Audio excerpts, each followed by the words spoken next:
दोस्तों, चैनल को like subscribe ज़रूर करना। आपका एक सब्सक्राइब मुझे बहुत मोटिवेट करता है। लाइक और कमेंट भी कर दीजिएगा। चलिए अब कहानी की ओर आगे को पढ़ते हैं। आराम कुर्सी पर अधलेटी शीला गुमसुम मूरत सी लग रही थी, पर दिल की तलहटी स्थिर नहीं है। लगता है रोशन सपनों का एक शहर बहुत पास से गुजर रहा है।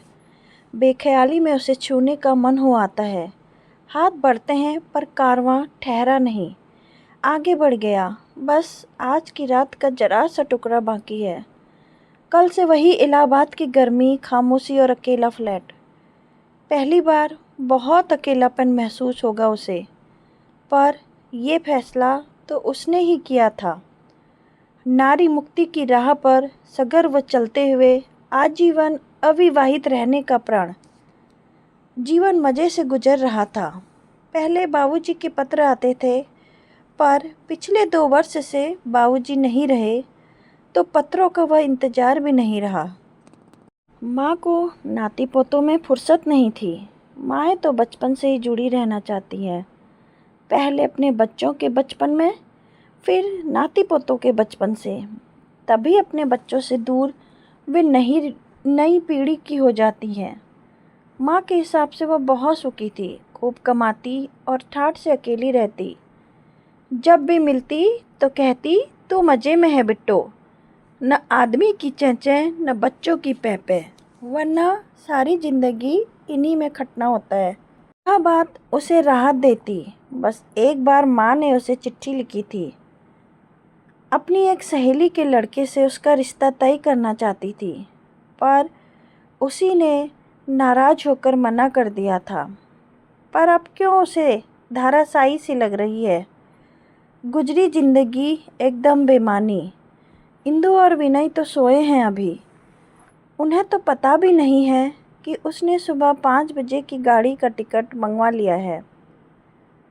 उनसे बिना मिले ही लौटना फिर भी जैसे एक इंतजार सा है। बार बार अलिया घोड़े से मन को वह मनाती है, पर जिद्दी मन विनय की आंखों के आंगन में उतर पलकों की चौखट से टिकट कर सुनहरी धूप को एकटक देखना चाहता है।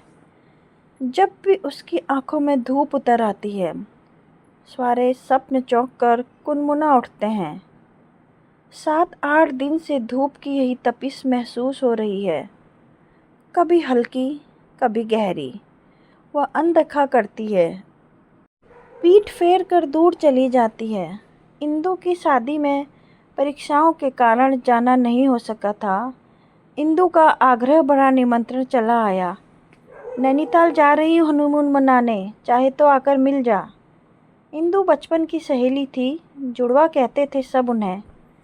अब भी वही स्नेह था। लंबे लंबे पत्र लिखती थी दोनों, इसलिए बुलावा मिलते ही शीला उतावली हो गई।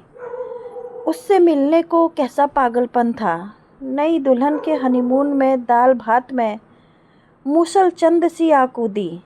तब नहीं सोचा था कि नए जोड़े के बीच वह क्या करेगी। स्टेशन पर तपाक से मिली इंदु खिली खिली अतिरिक्त सुंदर हुई सी। शीला सम्मोहित सी देखती रह गई। तभी इंदु ने परिचय कराया, विनय चंद्र, पतिदेव मेरे। लंबा, बलिष्ठ और सांवला विनय शीला को बड़ा आकर्षक लगा। इंदु भाग्यशाली रही। आप हैं शीला जी? इंदु बहुत गुण गाती है आपके बारे में। इतना जान गया हूँ कि लग नहीं रहा है आप पहली बार मिली हैं। इंदु ठीक कहती हैं, सच ही ब्लैक ब्यूटी हैं आप। शीला, तारीफ पर मत जाना। आने से पहले हजारों बार कोस चुके हैं तुझे। बहुत झगड़ा भी किया है।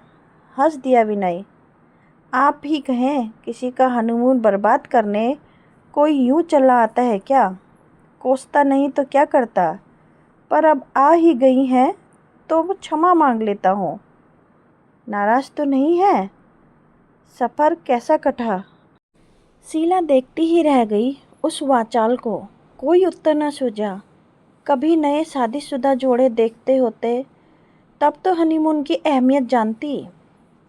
मुंह उठाए चली आई थी। उधर इंदु प्रश्नों की लड़ी लगाई थी। माँ कहाँ है? भाभी कैसी है? कान्हा और सलोनी तो बड़े हो गए हैं, फिर माँ तेरे पास क्यों नहीं आती? ताज़ा दम होकर शीला ने होटल के कमरे में आसपास निगाहें फेरी तो बड़ी प्यारी जगह लगी। दूर तक हरे, स्लेटी व नीले रंग आपस में घुले मिले थे, मानो पहाड़, पेड़ और आसमान अपनी अपनी संज्ञा भूलकर सिर्फ रंग ही रंग गए हों। दर्शन शास्त्र से अलग कुछ सोचना भला लगा। आश्चर्य कौन था उसके भीतर जो प्रकृति को सराह रहा था। बड़ी दिलकश शाम थी। न काम का बोझ था, न अकेलेपन का बोरियत। अब लग रहा था कि अकेले रहने से साथ में रहना कभी कभी अच्छा लगता है। अगले 4 दिनों तक विनय और इंदु का घूमने का कार्यक्रम चलता रहा। उमंग से भरपूर थे वे दोनों, पर इन 4 दिनों में शीला अस्थिर हो गई। उन दोनों का अचानक आपस में खो जाना गुटरगू करते कबूतर के जोड़े की तरह उनकी चुहल शरारतें शोखी व अनदेखा करने की कोशिश करती। अजीब स्थिति थी। क्यों आई वह इनका हनीमून खराब करने? ये ना तो खुद इंजॉय करते हैं और ना ही उसे अकेला छोड़ते हैं।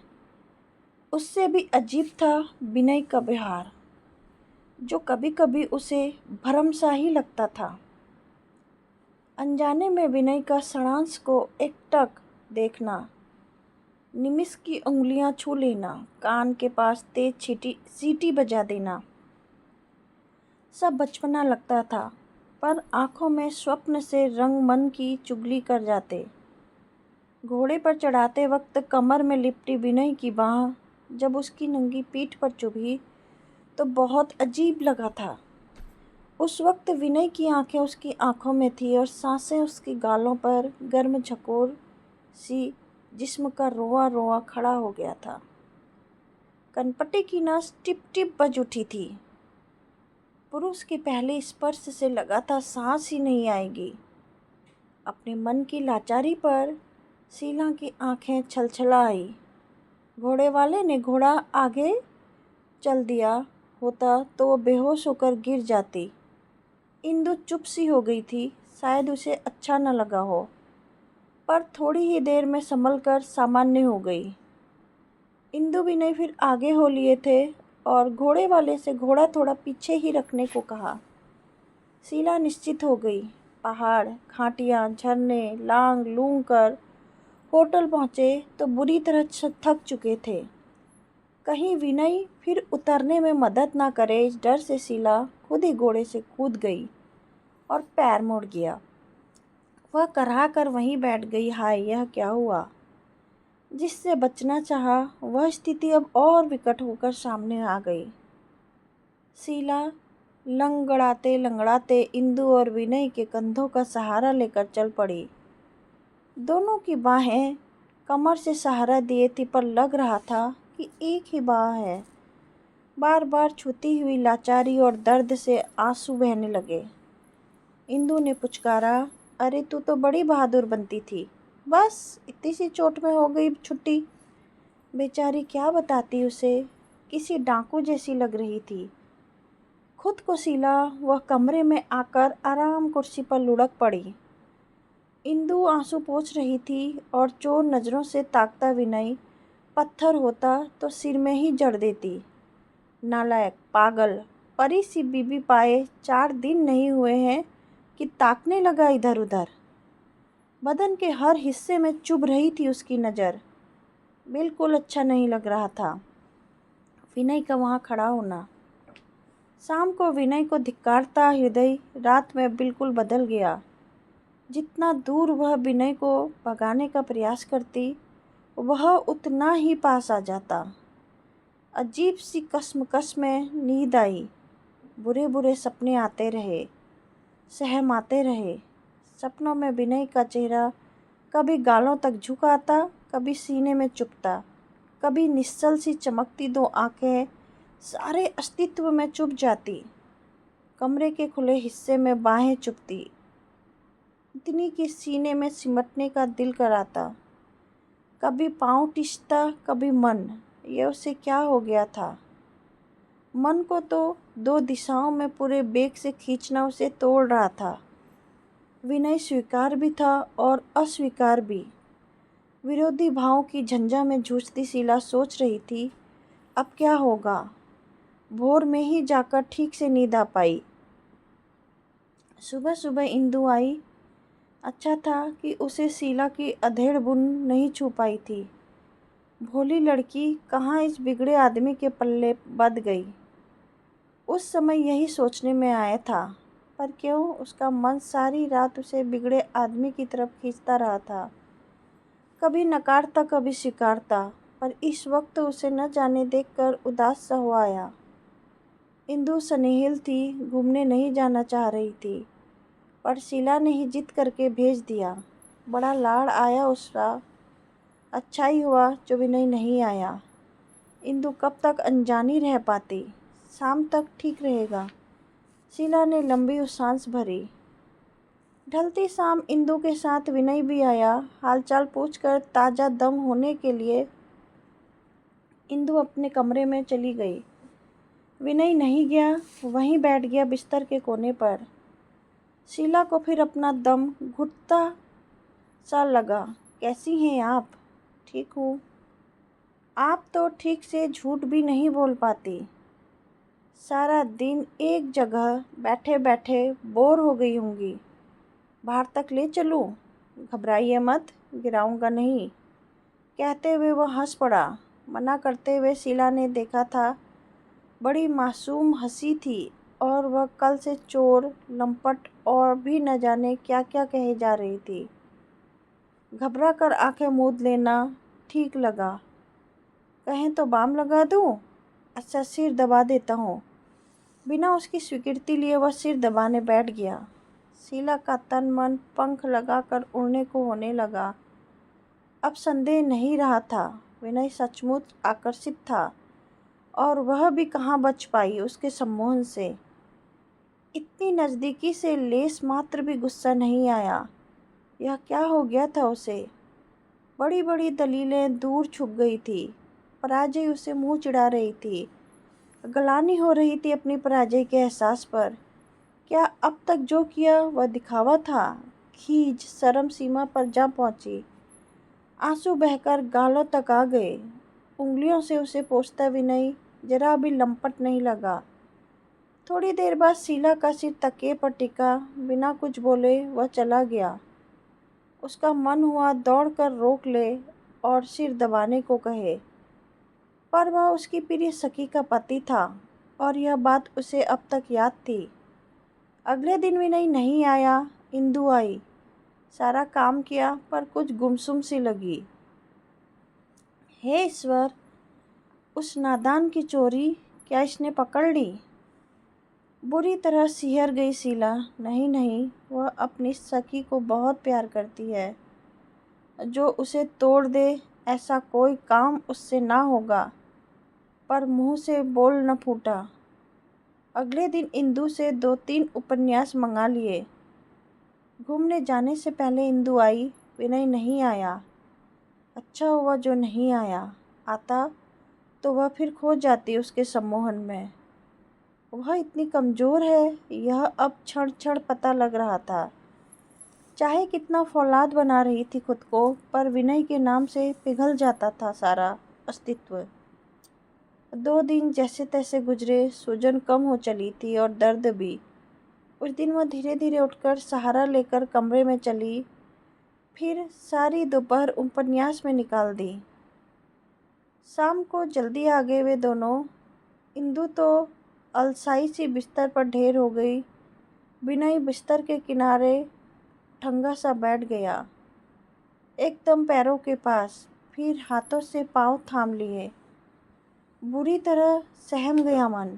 ये विनय क्या पागल है? इंदु क्या सोचेगी? इस वक्त तो सूजन कम है ना?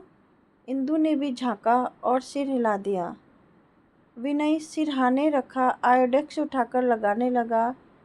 शीला बोल पड़ी, ये क्या करते हैं आप? अब ज़रूरत नहीं है। कैसे नहीं है? आयोडेक्स नहीं लगाऊंगा तो आप तो यहीं पड़ी रहेंगी और हमारे हनीमून का कबाड़ा होता रहेगा। शरारत टपकाती आंखें कितनी जीवंत थी। अटपटे उलाहने से सीना का मन फिर गिलानी से भर उठा। क्यों आई, क्यों आई का शोर कानों में आर पार तक गूंज गया। आज फिर बोर हुई होंगी। खिड़की के बाहर भी झांक लेती, इतना सुहावना मौसम है। क्या सारा दिन इस सड़े गले नोबल में घुसी रहेंगी। बिल्कुल जाहिर गंवार है। शरद के श्रीकांत को सड़ा गला नोबल कहता है। मन उसकी अज्ञानता पर तरस से भर उठा। ऐसा न करना, वरना हम दोनों नाराज हो जाएंगे। तुम भी पढ़ो तो जानो शरद की अमर कीर्तियों को। इंदु ने कहा, बाप रे, दो साहित्यकारों के बीच में फंस गया। चल इंदु, चाय पिला और भारी सा नाश्ता भी। पेट में चूहे कूद कूद कर बेहोश भी हो गए हैं। इंदु शीला की बंद आँखों व माथे को छूकर बाहर चली गई। आँखों को सुकून मिला उस स्नेहिल स्पर्श से। शीला जी, मुझे आपसे कुछ कहना है। हाँ ना, उठिए मत और आंखें भी बंद रखिए, मुझे कहने में सहूलियत होगी। उसकी आवाज़ स्वाभाविक सी लगी। क्या कहना चाहता था।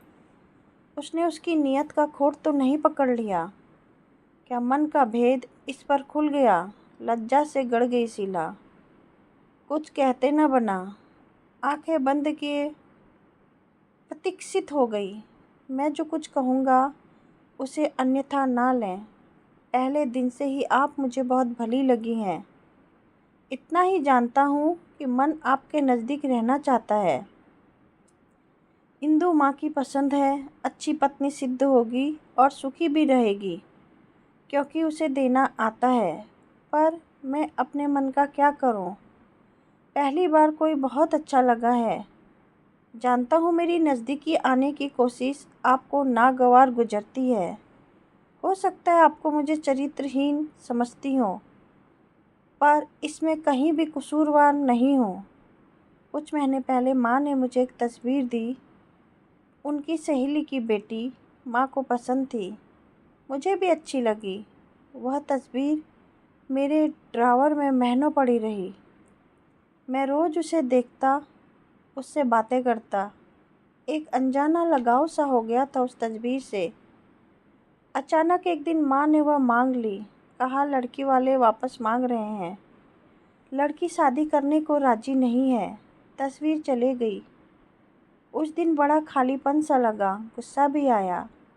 जब शादी नहीं करनी थी तो तस्वीर क्यों भेजी। बहुत नाराज़ था मैं उससे। मुझे वह बेहद घमंडी लगी।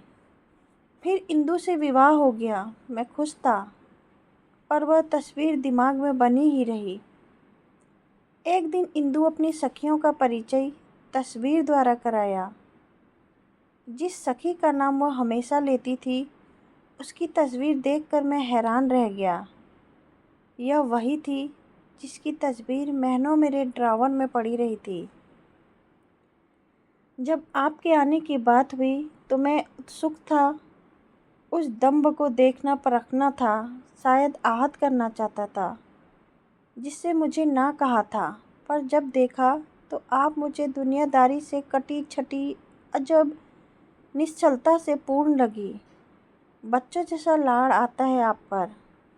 आपका बहुत सम्मान भी करता हूँ। इन्हीं गुड़मुड़ होती भावनाओं के वश में शायद कुछ ऐसा हो गया कि आपको अटपटा लगा हो। पर सच मानिए, कुछ भी अशोभनीय नहीं है मन में आपके प्रति। विनय चुप हो गया था। कितना बड़ा हो गया था विनय। कद काठी और भी ऊंची हो गई थी। शीला ने मन ही मन आंखें उठाकर उसे देखा, उसकी गरिमा को तोला और आंखें खोल दी। आंसुओं की बड़ी बड़ी बूंदें उपन्यास पर टपक पड़ी।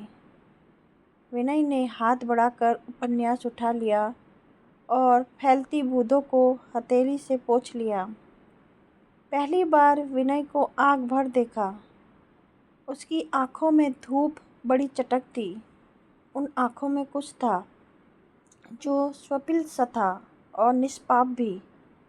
पर अपने भाई का क्या करे वह। आपस में उलझी उंगलियां सुन्न हो गई। यह इंदु कहाँ रह गई। क्या इतनी देर लगाती है नाश्ता चाय को। यह भावना कुछ कर न बैठे, उठकर छू लेगा तो क्या करेगी वह। स्लीपरों की आहट गूंजी, शुक्र है इंदु वक्त पर आई। संभालो अपनी अमानत को जो छलिया सी है। दिखावे को बुराई करता है मेरी, पर हृदय की तहों में जाने कितनी परतें हैं। स्नेह स्वीकार लिया है, अपनी सीमाएं भी स्वयं बांध ली हैं, पर है तो पुरुष ही, कहीं उच्छृंखल न हो जाए। सोचती हुई शीला को विनय से अब भय लगने लगा, पर उससे कहीं अधिक भय स्वयं को लग रहा था। चाय नाश्ता कर इंदु विनय अपने कमरे में चले गए तो शीला धीरे धीरे कमरे के बाहर आई। चौकीदार सामने बैठा था। सुबह का टिकट लाने को कह दिया। सारा व्यक्तित्व पंख सा हल्का हो गया। मन का बोझ उतरने पर बड़ी शांति मिल रही थी। यही विकल्प था दीवाने मन का। फिर बिना जाने क्या क्या याद करके सारी शाम गुपचुप आंसू बहाती रही शीला। शाम बीते, धीरे धीरे रात भी बीत रही थी। सन्नाटे से भर भर आती आंखें और सामान सोचते हाथ ठहर ठहर जाते कि इंदु को अपने जाने की खबर तो दे दे, पर नहीं, यूं ही ठीक है, उनकी खुशियों को जीवन देना है। मन ही मन पूरे स्नेह से इंदु को सीने में समेटती शीला का मन खामोश हो गया। उसकी पलकों पर दो चमकीली आंखों की धूप उतर आई। इतनी अधिक चटक की आंखें चौधियाने लगी। माथे पर हाथ रखे तो जलने लगे। सीने से उठी देह गंध नथनों से भर गई। इतनी अधिक की सांसें रुकने लगी। जाने कब से सीने में दफन गुलमोहर अब सुलग उठे थे। उफ, कब तक सजा देंगे ये बिंब, कब तक कौंधेंगे। कल्पना में अपने सीने पर इंदु के स्पर्श को महसूस करती शीला सोच रही थी।